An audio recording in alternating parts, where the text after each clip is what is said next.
일단은 비우세요. 단언컨대 필요 없는 게 훨씬 많습니다. 필요 없는 것들을 버리지 못하는 건 다른 삶에 대한 두려움이 있기 때문입니다. 삶의 모든 영역에서 인간관계까지도 쓸모없는 것들을 덜어내는 것은 낭비가 아닙니다. 쓸모없는 것들을 계속 쥐고 놔주지 않는 것, 이게 오히려 낭비죠.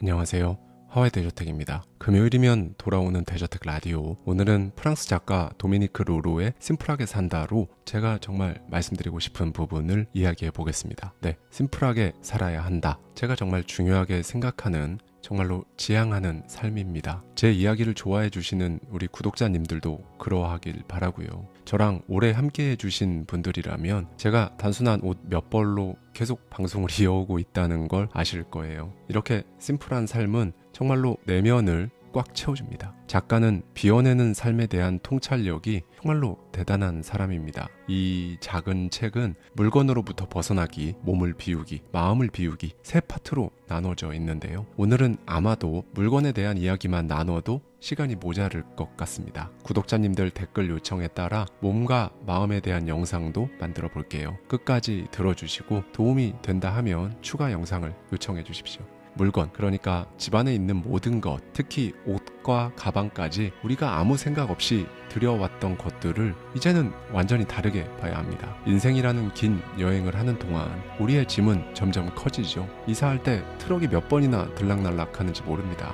도대체 왜 우리는 이렇게 물건에 집착할까요? 많은 분들이 물건의 소유를 자기 인생의 반영이자 자신이 존재하는 증거라 여기고 살아갑니다. 그러니까 자신의 정체성을 자신이 가진 것들과 연결짓는 거죠. 그렇게 우리는 더 많이 가질수록 안심이 됩니다. 그렇게 모든 건 탐욕의 대상이 되죠. 우리는 소비하고 손에 넣고 모으고 쌓아둡니다. 그렇게 쌓아둔 것들의 무게에 짓눌려 살아가죠. 그래서 정작 진짜 내 삶은 살지 못하면서 이 사실을 까맣게 잊어버린 채 언제나 더 많은 것으로 공허함을 채우는 순간순간을 반복합니다. 네, 각설하고 일단은 비우세요. 단언컨대 필요 없는 게 훨씬 많습니다. 우리는 모르죠. 필요해서 쓰는 게 아닙니다. 가지고 있기 때문에 쓰는 겁니다. 필요 없는 것들을 버리지 못하는 건 다른 삶에 대한 두려움이 있기 때문입니다. 우리는 기존과 다른 삶을 잘 받아들이지 못하죠. 그런데 삶의 모든 영역에서 하물며 인간관계까지도 쓸모없는 것들을 덜어내는 것은 낭비가 아닙니다. 쓸모없는 것들을 계속 쥐고 놔주지 않는 것, 이게 오히려 낭비죠. 이걸 놓지 못한다는 건 내면이 채워지지 않아 공허하다는 증거이기도 합니다. 끌려가던 삶에서 다른 선택을 한다는 건 비로소 원하는 인생을 사는 걸 뜻합니다.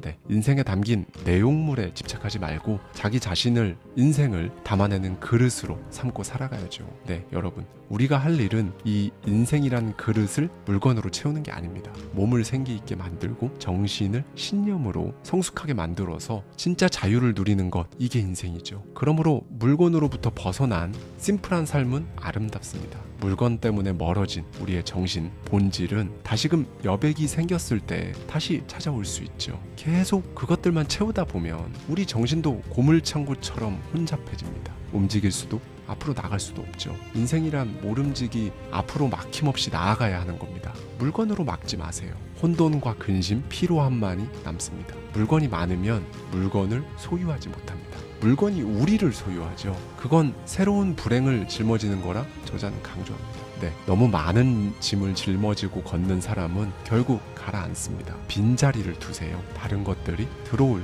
자리를 주세요. 답답함을 가져다주는 온갖 것들에서 해방되어야 비로소 필요한 공간을 확보할 수 있습니다. 네, 우리의 집은, 마음은, 정신은 언젠가 쓰일 것들로 채우는 창고가 아니라 꼭 필요한 것만 가지고 안락하게 살 수 있는 그런 공간이어야 합니다. 대부분 추억이 깃든 물건을 버릴 수 없다고 합니다. 이건 뭘 뜻할까요? 과거에 대한 애착으로 현재가 정체되고 미래가 방해받고 있음을 저자는 강조합니다. 필요 없는 것들에서 벗어나야 비로소 내 인생에 한 발 더 다가갈 수 있죠. 네, 여러분, 버리는 일에도 노력은 필요합니다. 제일 힘든 건 버리는 행위보다 어떤 게 필요하고 불필요한지 판단하는 일이죠. 우리에겐 필요 없지만 버리기 힘든 것들이 너무 많아요. 과감하게 이별을 고하세요.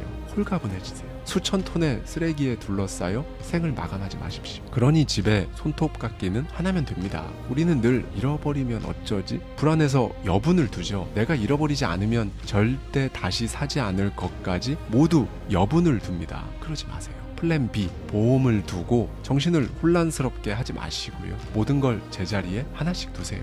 특히나 물건에는 최소한의 중요성만 부과하는 게 중요합니다. 네, 여러분, 물건으로는 인생을 채울 수 없습니다. 그러니 이제부턴 물건 앞에서 덥석 짚지 말고 생각을 해야 합니다. 어떤 쓸모가 있는지, 중복되는 물건은 없는지. 한 사진 작가가 전 세계를 다니며 조사한 바에 따르면 몽골인 한 사람이 살면서 소유하는 물건은 평균 300개, 일본인의 경우 그 숫자가 6,000개에 달한다고 해요. 여러분은 어디쯤 계신가요? 네, 물건이 침투하면서 정신적인 가치가 들어설 자리를 잃고 있어요. 우리는 자신을 들여다보는 대신 남들이 사는 대로 삽니다. 다르게 가고 싶다면 자신의 결에 맞는 꼭 필요한 물건만 곁에 두고 살아야 합니다. 그러려면 먼저 자신이 어떤 사람인지 알아야 해요. 순수한 초록색 정원을 갖고 싶은 사람이 가격도 생김새도 적당히 괜찮아 보인다고 노란 튤립을 들여오면 그 정원은 상당히 조잡해집니다. 내게 맞는 최소한의 물건은 이런 겁니다. 내 눈에 안락하고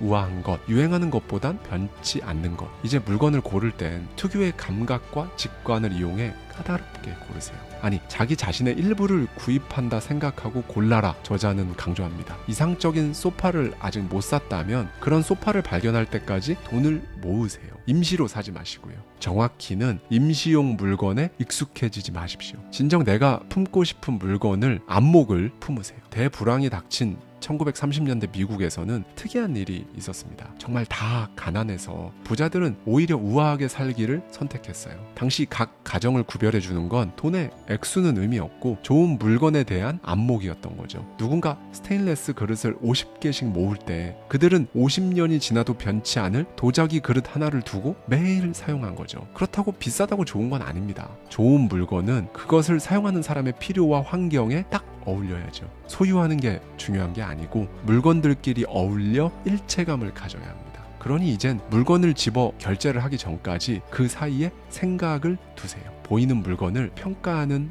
훈련을 하십시오. 이런 물건들이 우리 내면의 욕구, 개인적인 취향을 잘 반영할수록 마음이 더 평안해진다고 저자는 말합니다. 물건을, 본질을 파악하세요. 정의하고 확인하고 평가하십시오. 물건의 세세한 부분까지 들여다보는 연습을 하면 겉모습에 휘둘리지 않게 됩니다. 네, 여러분, 누구도 바다의 조개 껍데기를 전부 주워 가질 수 없습니다. 이 조개 껍데기는 조금만 놓고 봐야 예쁜 법이죠. 이렇게 살면 돈 문제도 해결됩니다. 대부분 돈 문제는 통제하기 힘든 욕구보다 아무 생각 없이 돈을 쓰는 습관에서 비롯된다고 저자는 강조해요. 네, 돈에는 에너지가 있죠. 가치 없는 물건에 돈을 쓰는 건 에너지를 낭비하는, 에너지가 절로 새어나가기 딱 좋은 습관입니다. 각종 SNS 광고에서 번쩍번쩍 뜨면 곧바로 사들였던 자질구레한 물건, 간식 때문에 찐 살을 빼기 위한 또 다른 제품, 이런 곳에 쓰는 돈이 얼마나 되는지 계산해보세요. 지출 내역을 모두 적으십시오. 무분별했던 상황을 적나라하게 파악하면 비로소 분별력이 생깁니다. 물건의 생각이란 게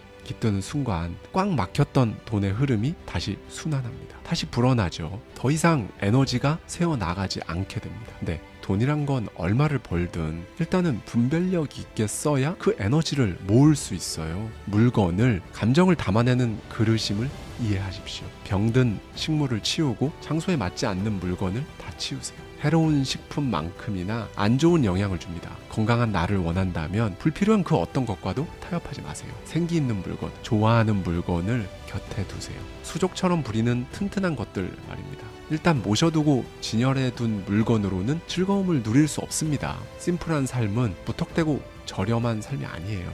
자질구레한 실내 장식을 줄줄 나열해두는 것보다 좋은 목재 합판으로 만든 벽을 마감하는 비용이 더 들 수도 있죠. 네, 심플한 삶은요, 화려한 그릇을 여러 개 진열해두는 게 아니라 보기에도 편한 고급 식기 하나를 매일 쓰는 삶입니다. 이런 물건들은 시간이 흐를수록 아름다워지고 멋스러워지죠. 이걸 경험한 사람은 더 이상 보잘것없는 물건에 만족하지 않습니다. 이 심플한 삶에는 돈 이상의 것이 필요합니다. 확고한 신념이죠. 자신의 신념. 이것이 질서와 진짜 아름다움을 만듭니다. 오로지 장식을 위한 물건은 정체되고 경직되고 생기가 없어요. 차라리 아무 물건도 두지 마십시오. 빈 공간은 상상력을 불러옵니다. 빈 공간을 존중하세요. 삶에, 집에, 물건들의 공간에 스타일을 부여하세요. 조화롭게, 심플하게 말입니다. 스타일을 부여하는 것, 여러분의 옷장에도 마찬가지입니다. 여러분, 옷은 잘 입어야 해요. 사치를 부리라는 게 아니고요. 뒤에 내용을 잘 들어주세요. 옷차림에는 생각이 드러나야 합니다. 어떤 옷차림을 했을 때 스스로 만족하는지가 중요하죠. 자신만의 스타일을 계획하고 머리에 그리세요.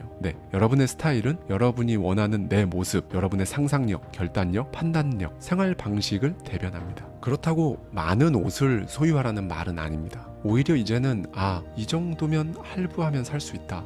옷을 사들이는 행위를 멈춰야 해요. 우리는 가진 옷의 20%만 입는다고 합니다. 나머지 옷은 기분을 안 좋게 하는 불편한 옷들이죠. 이런 옷들에 불만이 쌓이면 이걸 상쇄하려고 사람은 먹는 일로 기분을 푼다고 저자는 강조합니다. 옷장도 마이너스가 곧 플러스가 되는 과정이 필요합니다. 이 옷차림에서 일관된 스타일을 추구하며 딱 필요한 것만 둘 때 삶은 비로소 모든 과잉으로부터 자유로워집니다. 정신력이 뛰어난 사람은 자신을 크리스마스 트리처럼 막 꾸미지 않아요. 자신에게 맞는 스타일을 찾으세요. 자신감이 생기고 이 자신감은 남들도 알아차립니다. 옷장을 단순하게 하세요. 버릴 옷은 버리고 좋아하는 옷만 남겨볼까요? 스타킹, 양말도 6개월치씩 쟁여두지 마세요. 여러분은 진짜 옷을 갖춰야 합니다. 색상을 내게 맞는 2-3개로 제한하고 그 외 색은 기분 전환용으로 몇 벌 신중하게 골라 추가하세요. 1년에 8개월은 언제 꺼내 입어도 손색 없는 옷들로 채우십시오. 한 벌로 입어도 괜찮고 따로 입기도 수월한 옷,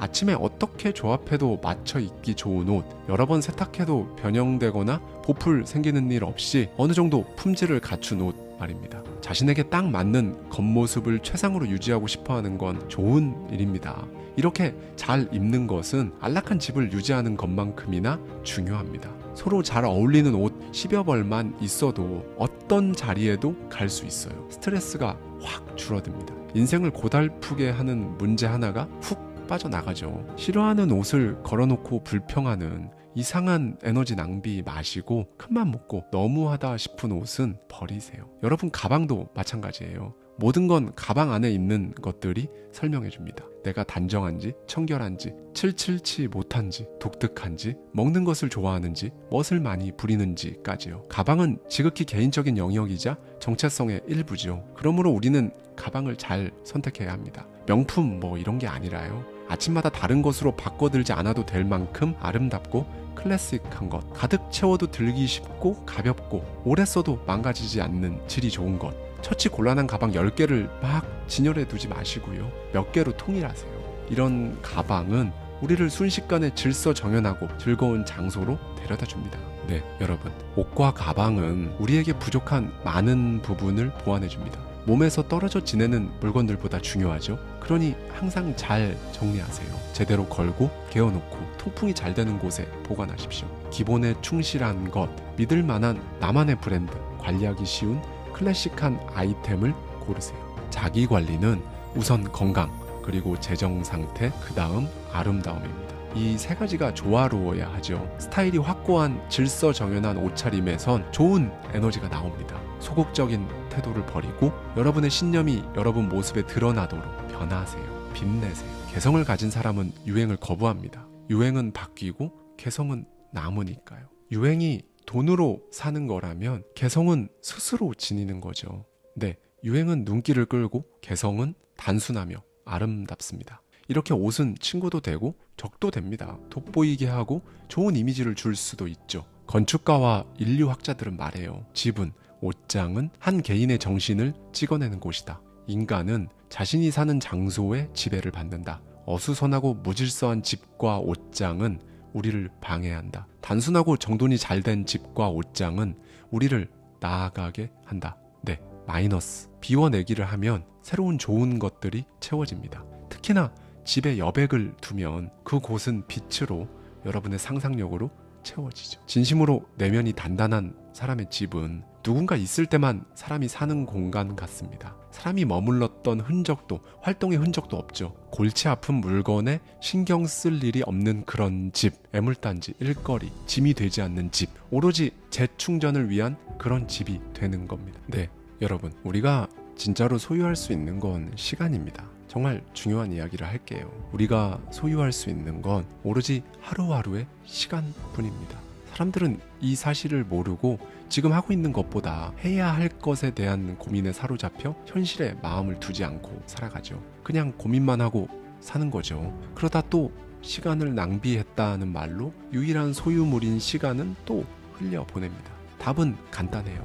해야 할 걸 지금 하면 됩니다. 그럼 시간을 온전히 소유하는 것이 되거든요. 정신이든 공간이든. 나를 어지럽게 하는 것들과 멀어지세요. 삶을 심플하게 만들면 더 많은 에너지를 얻습니다. 다른 것에 에너지를 빼앗기지 않아야 지금 내가 하는 것들을 빨리 선택하고 집중할 수 있죠. 상황과 물건에 끌려다니면서 에너지를 빼앗기지 마세요. 시간이란 소유물을 흘려보내면서 진짜 소유할 수도 없는 물건들로 자신을 몰아붙이며 괴로움을 잊으려 하지 마십시오. 그것들은 소용이 없습니다. 가장 고상한 일은 가만히 자기 자신에 대해 깊이 생각하는 겁니다. 삶이란 결국 인식의 문제예요. 평범하게 보이는 것들을 특별한 기회로 만드는 것도 다 우리 인식에 달려있죠. 이 인식이란 건 시선을 빼앗기는 잡다한 것들을 비워냈을 때 탁월한 수준으로 우리에게 찾아옵니다. 그러니 특별한 삶은 물건, 옷, 가방에 있지 않습니다. 사물을 보는 탁월한 인식으로 인생을 잘 사는 것, 이것은 일종의 습관이고, 그러니 인식의 습관을 높이는 게 그 무엇보다 중요합니다. 이와 관련해선 고정 댓글에 영상 하나를 둘 테니 참고해 주세요. 네, 우리가 인식, 그러니까 신념 가꾸는 것에 의미를 부여하면 보잘것없던 삶이 매력적으로 변합니다. 그러니 무엇이든 단순하게 만들어 보세요. 그 빈 공간에 상상력을 채워 넣으십시오. 그러면 상식이 되살아나고 인생을 관통하는 통찰력이라는 것이 생깁니다. 삶의 군사를 빼세요. 그제서야 문제들이 해결되는 게 느껴질 겁니다. 천천히, 단호하게 비워내십시오. 아무리 강한 악질 같은 생각도, 습관도, 기존의 여러분 모습도 없애겠다고 생각하면 없어집니다. 네, 여러분, 혹시 안 좋은 것들을 먹고 그걸 용납하고 늙고 병들고 살찌는 걸 당연하게 생각하고 있지는 않으신가요? 생각보다 지금 꽤 많이 힘든 몸과 마음을 그대로 방치하고 있진 않으신가요? 내 자신이 아닌 다른 것들을 막 우선순위에 올려두고 그렇게 살아가고 계신 건 아니신지요? 오늘 이 영상으로서 다시금 진짜 중요한 게 무엇인지 생각해보는 시간이 되셨으면 정말 좋겠습니다. 네, 여러분, 건강은 사실상 자기 존중의 문제거든요. 인격적으로 지적이고 아름다운 사람이라면 진심으로 자신의 몸 그리고 마음을 돌보는 일이 인생에서 완전히 1순위가 되어야 마땅하죠. 보통 나를 돌보는 일에 관심이 사라지면요, 그 자리엔 이런 것들이 들어옵니다. 우둔함, 게으름, 방관, 떳떳하지 않음, 비교하는 마음, 돌보지 않은 몸은 그리고 마음은요, 결국 우리에게 해를 입혀요. 네, 그러니 자신을 존중하지 않고 몸과 마음을 아무렇게나 내버려 두는 건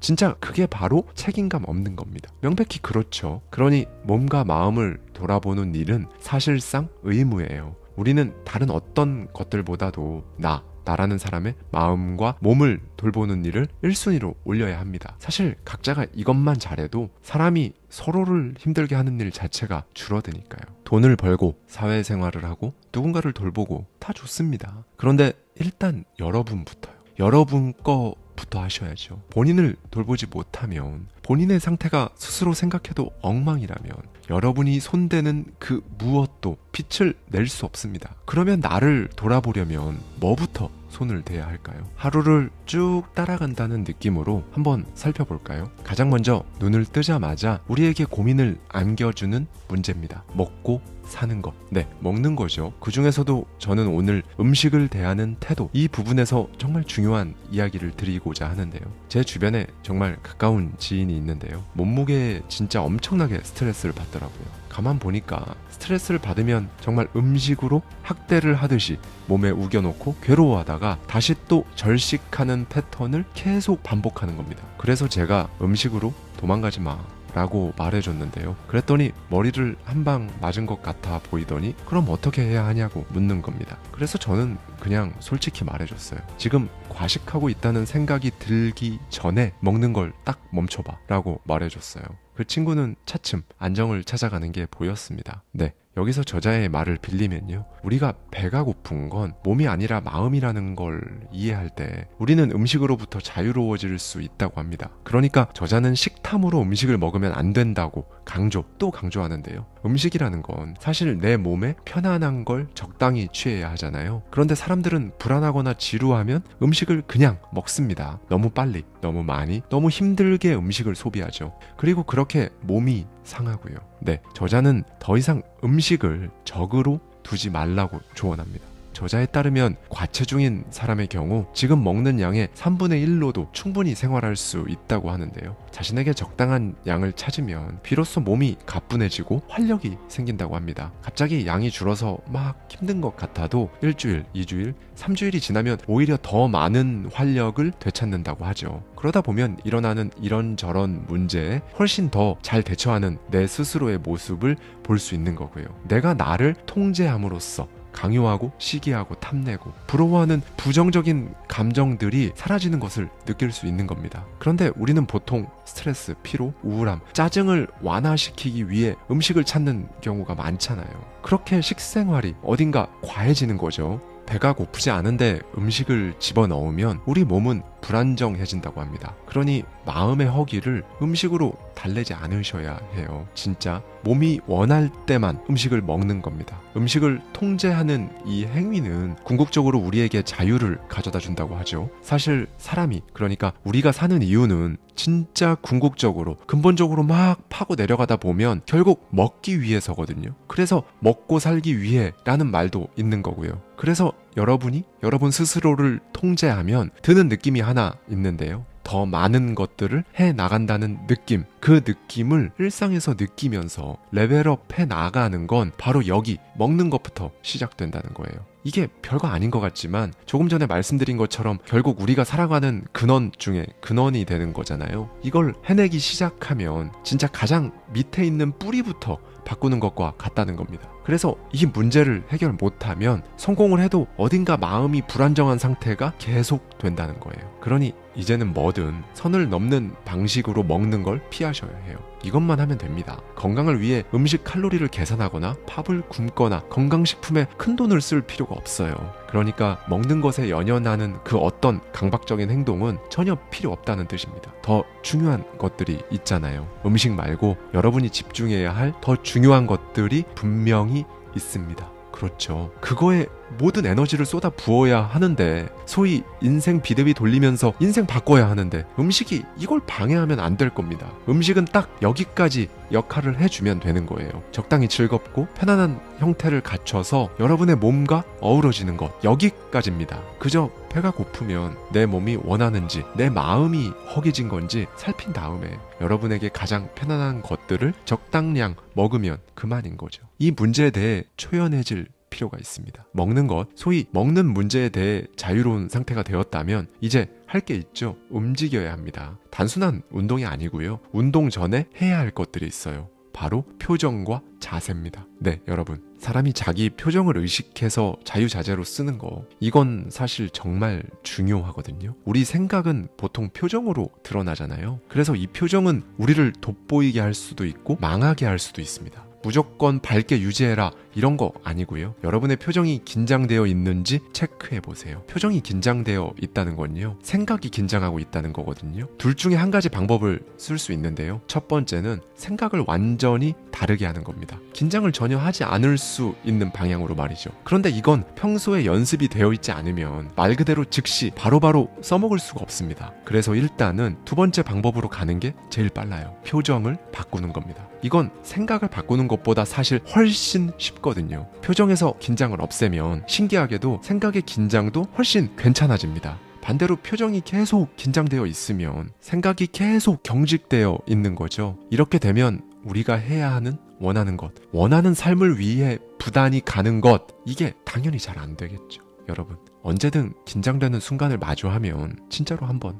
해보세요. 미간을 풀고 가능하면 미소를 짓고 얼굴 근육을 풀어보는 겁니다. 진짜 확실히 효과가 있을 거예요. 그리고 이제 여러분의 자세를 보세요. 저자는 우리 몸이 자신의 생각을 표현하는 몸짓의 집합체라고 하는데요. 그러니까 나라는 사람은 단순한 몸짓의 반복으로 이루어져 있다는 거예요. 내가 품고 있는 생각, 마음이 내 몸짓을 통해 드러나는 거죠. 여러분이 정말로 위대한 생각을 지녔다면 그게 여러분 몸짓을 통해 제대로 드러날 수 있도록 자세를 구부정하지 않게 해보십시오. 네, 기존에 어떻게 해왔건 그건 상관없어요. 앞으로 반복해서 하는 몸짓이 여러분 몸에 깊숙이 계속 쌓일 거고요. 결국 그게 여러분의 모습이 될 겁니다. 지금까지 나는 이래서 자세가 안 좋아, 몸이 구부정해 라는 말, 일단 이 말부터 이제 하지 않는 것부터 해보시는 거예요. 네, 우리의 표정과 자세는 사실 우리 마음과 단단하게 연결되어 있는 겁니다. 그러니 여러분, 경직되지 않게 이걸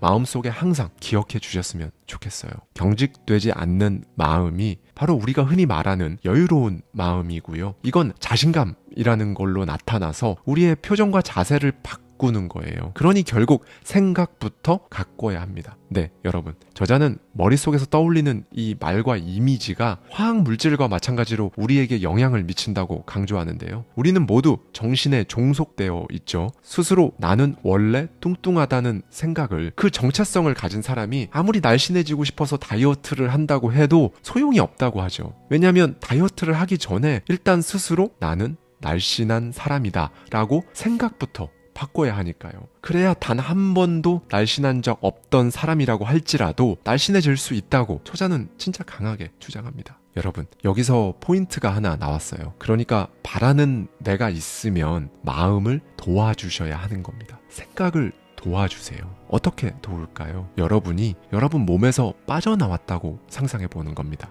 자신의 몸 바로 옆에 나란히 앉아 있다고 상상해 보세요. 그리고 여러분을 바라보세요. 어떻게 보이시나요? 마음에 드시나요? 어떤 도움과 조언을 주고 싶으신가요? 네, 우리의 마음은, 그러니까 생각은 갈피를 못 잡을 때가 많죠. 날씬해지고 싶으면서 과자 한 조각 먹고 싶어지는 욕구를 참을 수 없습니다. 늘 이런 갈림길에서 괴로워요. 그래서 우리에겐 규칙이 필요합니다. 규칙이라고 하니까 스스로에게 막 엄청나게 엄격한 잣대를 들이대서 억압하면서 스스로를 막 괴롭히는 그런 게 아니에요. 이 규칙은요, 여러분이 상상으로 그리는 바로 그 모습이 되기 위해 도움을 주는 일종의 처방약이라고 생각을 해보세요. 영상 초반에 제가 먹는 걸 스스로 통제하는, 그러니까 컨트롤하는 것에 대해 말씀드렸잖아요. 정확히 똑같습니다. 여러분이 여러분 몸을 다듬고 다스리고 있다는 느낌, 이걸 갖는 게 핵심이에요. 그리고 그 정점을 찍는 일은 당연하게도 바로 운동이겠죠. 운동의 목적은 다른 게 아닙니다. 삶의 긴장을 풀어주는 것.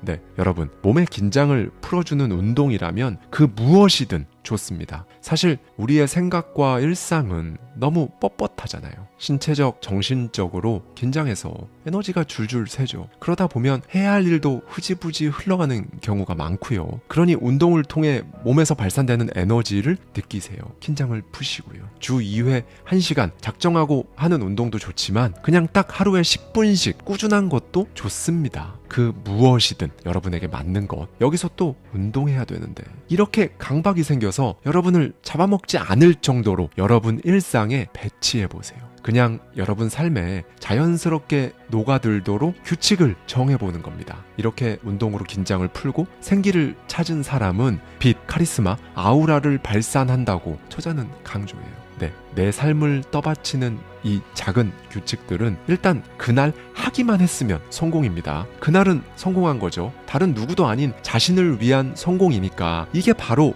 나를 돌본 겁니다. 그리고 이걸 21일만 반복해보세요. 21일 이후에는요, 이제 안 하면 뭔가 불편하고 오히려 컨디션도 안 좋고 그런 상태가 여러분 스스로 느껴지실 거예요. 이게 바로 장착되는 거고요. 여러분, 이제는 나를 바로 잡아야 합니다. 자신에게 한계가 있다는 걸 매번 쉬지 않고 알려주는 사람은 바로 자기 자신뿐이에요. 진정한 자신감은 이럴 때 스스로를 다스리는 것부터 시작되는 거고요. 네, 여러분이 느끼는 기쁨 그리고 고통은 얼굴빛, 표정, 주름을 통해 얼굴에 고스란히 다 드러납니다. 그렇게 모든 감정들이 모여서 바로 오늘 여러분이라는 사람이 된 거고요. 대부분 사람들이 생존을 위해 살아갑니다. 하루하루 살아가기에 급급해서 상상 속 내 모습을 현실로 옮기지 못한 채 손에 잡히지 않는 고민에만 갇혀 살죠. 살을 10kg만 더 빼면 이직할 수 있다면, 시드머니가 조금만 더 있었으면, 돈만 많았다면, 이런 생각이 든다면 일단 더 하는 걸 먼저 하려고 하지 마시고요. 일단 물건, 음식을 비롯해서 여러분 그 자체, 그리고 여러분을 둘러싼 모든 것들을 컨트롤하는 것부터 시작해보세요. 그래야 공간이 생깁니다. 공간이 생겨야 뭐든 더 할 수가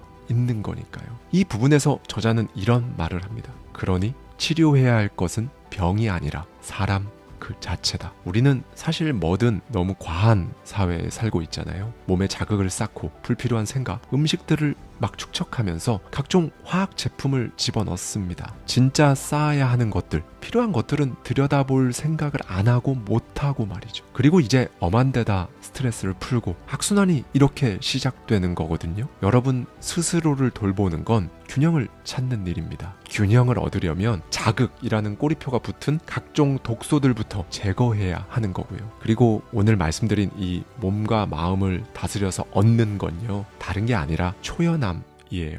그리고 이 초연함은 연습을 해야 합니다. 이건 어쩔 수가 없어요.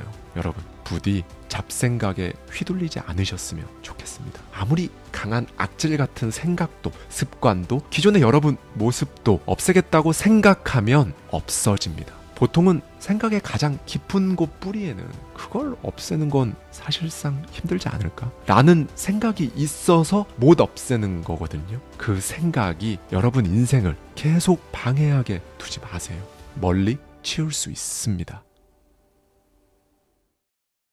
내가 내 의견을 뜻대로 표출하지 못한다면 내 인생도 뜻대로 되지 않을 것이다. 불필요한 인간관계 정리하는 방법에 대해 정말 간결하고 명확하게 말씀드리고자 합니다. 네, 이런 고민을 주신 구독자님이 계셨어요. 성공을 말하는 서적에서 필수적으로 인간관계, 소통을 공통적으로 이야기하는데 셀프 고립과 혼돈이 됩니다. 여기에 대한 기준이 필요한 것 같아요. 저의 책 더 마인드에서도 제가 말씀드렸는데요. 이 셀프 고립은요, 모든 인간관계를 다 정리하는 게 아니에요.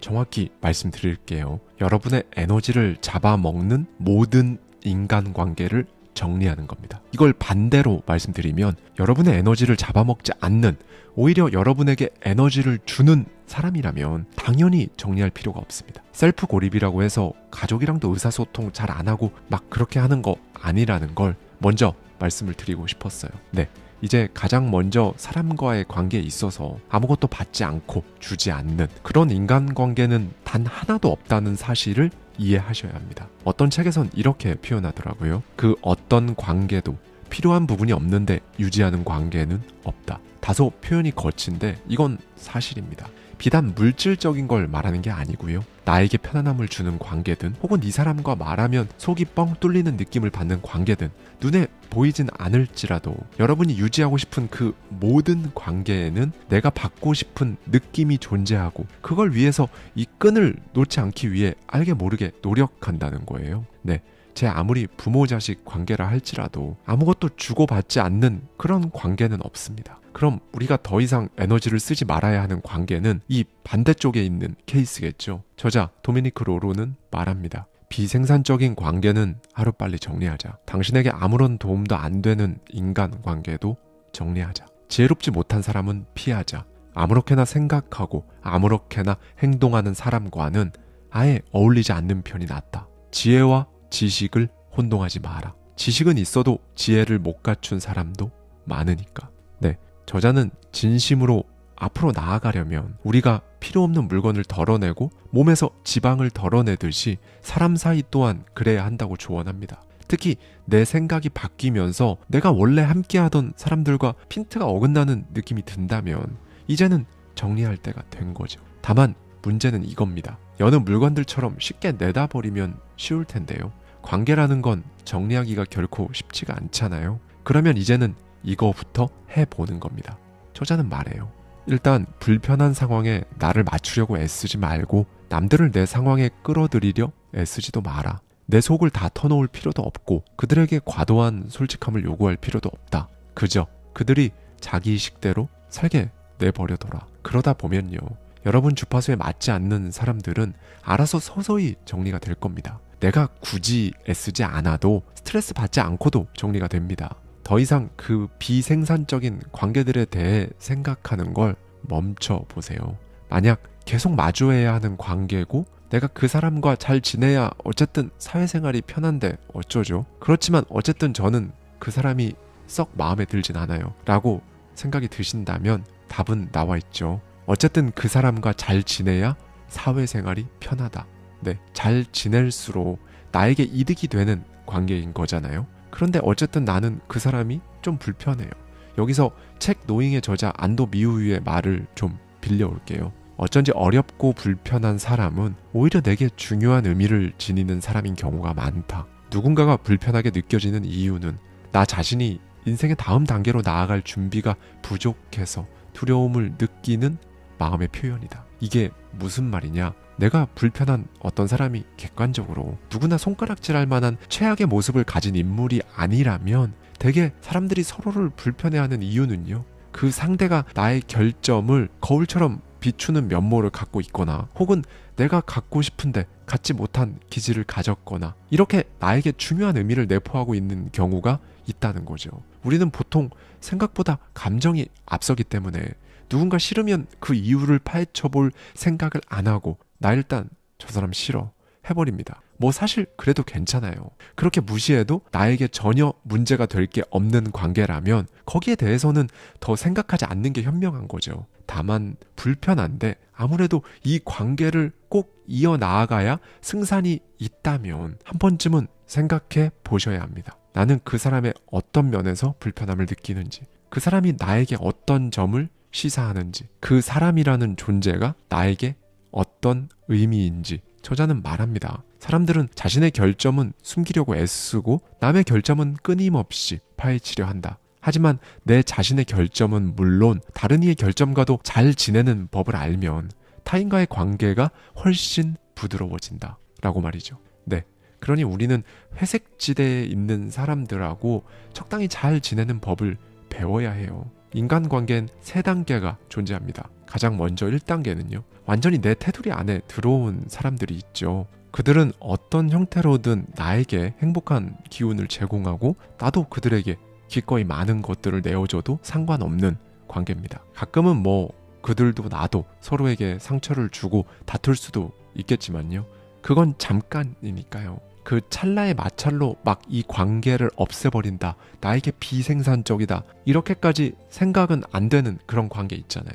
친한 친구들 중에서도 아주 친한 몇몇의 친구들, 가족들 중에서도 내가 가장 저 밑바닥에 있을 때조차 내 옆에 있어주는, 나를 가장 사랑해주는 사람들이 이 안에 속하겠죠. 셀프 고립의 시기에도 이들과의 관계는 돈독히 유지됩니다. 왜냐하면 이들은 내가 어떤 컨디션이건 어떤 표정이건 내 옆에 있어주니까요. 나도 마음 편히 그들에게 의지할 수 있고요. 단 한 명이어도 괜찮습니다. 혹은 나 혼자여도 괜찮습니다. 어차피 그런 상태가 영원히 고정되는 것도 아니고요. 사실 이 테두리 가장 안쪽에는, 가장 깊은 곳에는요, 나와 가장 친한 바로 내가 있어야 하는 거니까요. 어제 영상이죠.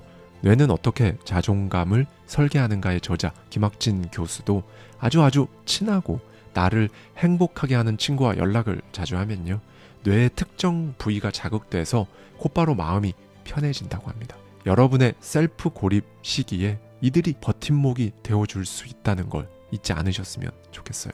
그 다음 2단계 테두리 안에는요, 나에게도 도움이 되고 그 사람에게도 내가 적절히 도움이 되고 큰 실수를 하지 않으면 적당히 좋은 관계가 유지되는, 적당히 합이 맞고 주파수가 맞는 사람들이 존재합니다. 회사 생활에서 유독 마음이 가는 동료나 상사, 혹은 취미 활동에서 만나서 자주 연락을 주고받는 그런 사람들 있잖아요. 이 사람들과는 선이 있지만 같이 있으면 즐겁고 말이 잘 통하는 느낌이 들고 여차하면 다른 다양한 활동들도 같이 할 수 있는 사람들입니다. 대체로 인싸라고 하시는 분들은 이 테두리가 가장 넓죠. 다만 이 사람들과 함께하는 시간이 적어지고 몸이 멀어질수록 이 관계는 소원해지기 쉽습니다. 자, 이제 마지막으로 3단계인데요. 회색 지대에 있는 사람들이에요. 애매하게 불편하고 합이 잘 안 맞는 것 같은데 일단은 어쨌든 잘 지내야 할 것 같은 그 관계들입니다. 바로 이 부분에 있는 사람들 때문에 우리는 인간관계를 어려워하고 고통을 받기도 해요. 이 회색 지대에는 비단 회사 사람들뿐만 아니라요. 심지어 우리 가족이 포함될 수도 있어요. 관건은요. 불편하고 합이 안 맞는 거니까요. 어떻게 떼어낼 수도 없고 그렇다고 더 다가갈 수도 없는 이 회색지대 관계에 대해서 저자는 총 6단계의 법칙으로 소위 난로와 같은 적당한 거리를 두라고 조언하는데요. 첫 번째 법칙입니다. 주고받을 때 선을 지키세요. 네, 이 회색지대에 있는 사람들과는 무언가를 줄 때도 있고 받을 때도 종종 생기거든요. 그런데 나와 죽이 잘 맞는 사람들과 뭘 주고받을 때는 이거 받았으니까 내가 뭘 더 줘야 하나? 이런 생각이 막 안 들고 어떻게 보면 아주 자연스럽게 흘러갔는데 이 회색지대 사람들과 이런 일이 생기면 갑자기 머리가 아파지는 거죠. 여러분, 이때도 주고받는 걸 자연스럽게 생각하시고요. 받는 걸 거북하게 생각하지도 말고 고맙게 받으면 되는 거죠. 그리고 내가 줄 때는 다만 한 번 더 생각을 하고 주시면 됩니다. 저자도 이렇게 말해요. 주는 행위의 경우 무조건 많이 주는 게 좋은 게 아니다.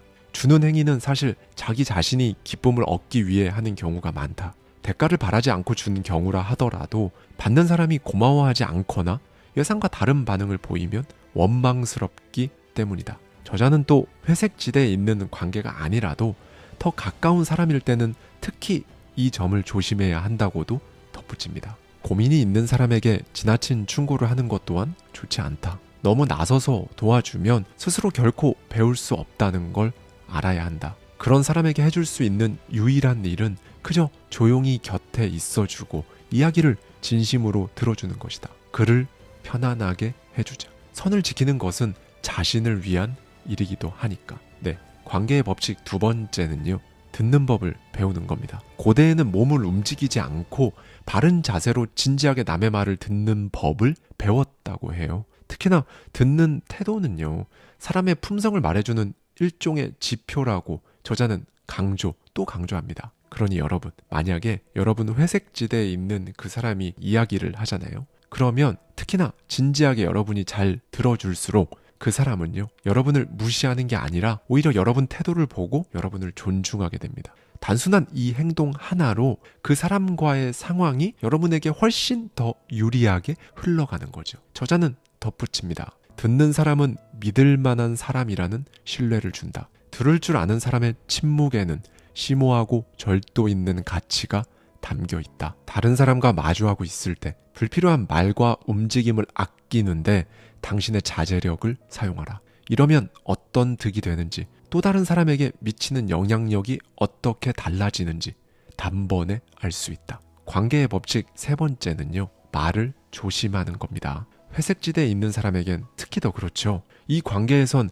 말과 관련된 황금률이 하나 있다고 합니다. 상대에게 좋은 말이 아니면 그냥 아무 말도 하지 말라. 왜냐하면 이 회색지대에 있는 사람들과는 내가 이 사람의 마음에 스크래치 한번 내는 순간 상황이 진짜 곤란해지거든요. 가까운 사이가 아닌 만큼 유연한 회복이 어렵기 때문에 말을 아끼는 게 좋습니다. 여기서 중요한 건요. 상대에게 좋은 말을 하라는 게 아니라 아무 말도 하지 않는 겁니다. 상대가 마땅히 비난받을 상황이라면 여러분은 그냥 침묵하는 게 좋아요. 좋은 이야기를 해줘야 할 때 입을 여시면 됩니다. 만약 회색지대에 있는 사람인데 상황상 뭔가 팩트 폭격을 날려야 하는 딜레마에 빠졌다면요. 다소 친절하고 공손한 어투인지 미리 점검할 필요가 있습니다. 그리고 무엇보다 이 회색지대에 있는 사람들에게 여러분의 개인적인 경험, 느낌, 불행, 행운과 같은 지극히 개인적인 것들을 드러내는 건 피하는 게 좋고요. 관계의 법칙 네 번째는 비난하지 않는 겁니다. 네, 여러분, 잘못된 점을 제대로 짚어서 공손하게 말하는 거랑요. 비난은 완전히 다른 이야기예요. 특히 자신의 감정에 못 이겨서 쏟아내는 그 비난에는요. 마이너스 에너지가 들어있거든요. 이렇게 되면 여러분이 굳이 놓이지 않아도 될 상황에 놓이게 된다는 걸 꼭 기억하셔야 합니다. 여러분, 비난할 상황을 피해갈 수 있는 건요, 마음의 여유가 있을 때 가능하거든요. 우리 구독자님 중 한 분이 댓글로 이런 말씀을 해주셨어요. 마음을 잘 다스리며 살고 있는데 바쁜 아침에 사람들 사이에 끼어 있으면 참을 수 없는 분노로 저절로 욕이 나온다고 고민을 보내주셨거든요. 사실 이런 상황에서 한 발짝 뒤로 물러나서 그 상황을 다시 보면요, 분노라는 안 좋은 에너지로 채우지 않고도 그냥 마무리할 수 있거든요.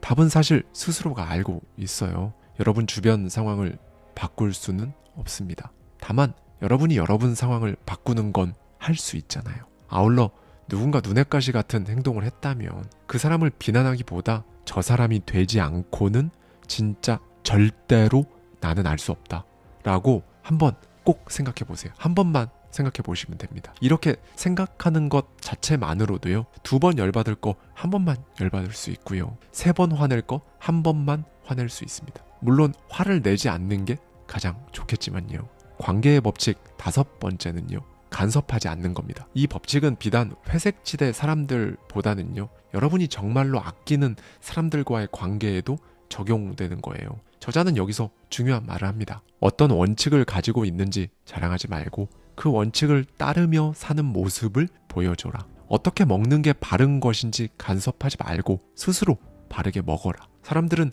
실제로 그 생각대로 살지 못하면서 그렇게 사는 척만 한다고 저자는 말합니다. 행동이 일치되지 않는 말과 생각은요, 다른 사람에게 별다른 힘을 발휘하기 어려워요. 말이 먼저 나오려는 순간에 나를 한 번 더 돌아보면 그 자체로 사람들에게 귀감이 될 수 있다는 걸 기억하시면 좋을 것 같습니다. 마지막 법칙은 거절하기입니다. 우리 사회에서는 솔직하고 정직한 것보다 위선적이라도 친절한 쪽이 더 환영받죠. 그런데 사실 원치 않는 일을 거절해보는 연습을 해야 하거든요. 그 모든 인간관계를 다 아울러서 다른 사람에게 맞춰주느라 여러분의 계획까지 바꾸는 거, 그렇게 하시면 안 돼요. 다른 사람이 어떻게 생각하고 말할지 신경 쓸 시간에 내가 어떻게 생각하고 말할지 먼저 생각해야 됩니다. 제 이야기를 늘 들어주신 분들이라면 여러분은 뭐가 좋고 싫은지 구별할 수 있는 호불호의 센서를 민감하게 가꿔서 좋음 센서가 반짝이는 것들을 하며 살아야 한다는 걸 알고 계실 겁니다. 사람과의 관계도 똑같아요. 내가 원하는 것과 원치 않는 걸 정확히 구별해서 어떤 테두리 안에 그 사람을 둘지 정하고 도움이 안 되는 관계는 내려놓으십시오. 한때는 내 전부였을지라도 이제는 더 이상 그렇지 않다면 그 관계의 가치, 의무감, 감정은요, 끊어내셔도 됩니다. 이런 거절은 고집이 아니에요. 배움의 목적은 좀 더 유연한 삶을 사는 데 있잖아요. 좀 더 유연한 삶을 산다는 건요, 관계에도 기한이 있고 끝났으면 보내주고 또 다른 것을 들여올 줄 아는 것을 뜻하니까요. 괴로움을 묵살하면서 붙잡고 있는 게 그게 진짜 고집이라는 걸 꼭 기억해 주셨으면 좋겠습니다. 여러분, 스스로 가치 있는 사람이 되십시오. 여러분을 움직일 수 있는 사람은 여러분 자신뿐입니다. 저자의 마지막 말로 오늘 영상 마치겠습니다. 내가 내 의견을 뜻대로 표출하지 못한다면 내 인생도 뜻대로 되지 않을 것이다.